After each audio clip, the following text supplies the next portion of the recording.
Ujjwala बैसाने yes Marathi news मध्ये आपलं स्वागत। आता पाहूया एक स्पेशल रिपोर्ट। पंढरपूरहून परतलेल्या भाविकांची जीप विहिरीत पडल्याने भीषण अपघात। जालना राजूर रोडवरील तुपेवाडी जवळील घटना, 7 वारकऱ्यांचा मृत्यू।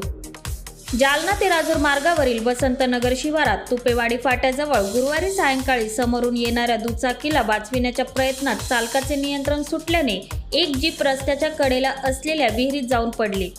यात पंढरीहून घराकडे परतणाऱ्या 7 वारकऱ्यांचा दुर्दैवी मृत्यू झाला असून उर्वरित 3 जणांना जालन्यातील शासकीय रुग्णालयात दाखल करण्यात आले आहे।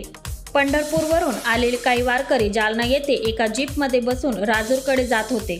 ती जीप वसंतनगर शिवारात आली असता समोरून दुचाकी आडवी आली।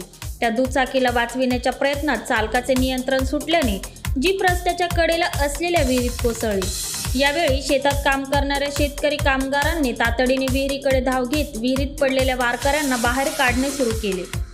सायंकाळी उशिरापर्यंत काही जणांना वाचविण्यात आले असून 7 जणांचे मृतदेह बाहेर काढण्यात आले। या अपघातात मयत झालेल्या नंदा बाळू तायडे वय वर्ष 35, प्रल्हाद उत्तम महाजन वय वर्ष 65, प्रल्हाद आनंद बिटले वय वर्ष 65, नारायण किसन निहाळ वय वर्ष 45, चंद्रभागा अंबादास घुगे वय वर्ष 46 हे 5 जण तालुका बदनापूर येथील आहेत। तर तपवन येथील ताराबाई भागवान मालुसरे, रंजना कांबळे, जालना हल्ली मुक्काम खामखेडा जणांचा समावेश आहे। घटनास्थळी पोलीस अधिकारी, अग्निशामक दलाचे जवान देखील दाखल होते। उशिरापर्यंत बचाव कार्य सुरू होते।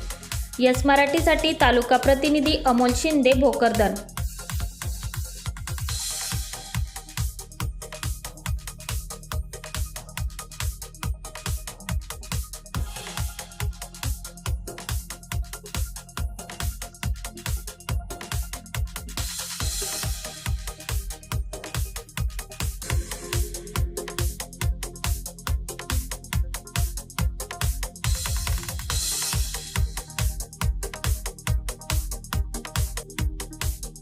अशा प्रकारच्या ताज्या घडामोडींसाठी येस मराठी न्यूज यूट्यूब चॅनलला लाईक करा, शेअर करा आणि सबस्क्राईब करा आणि बघत रहा येस मराठी न्यूज।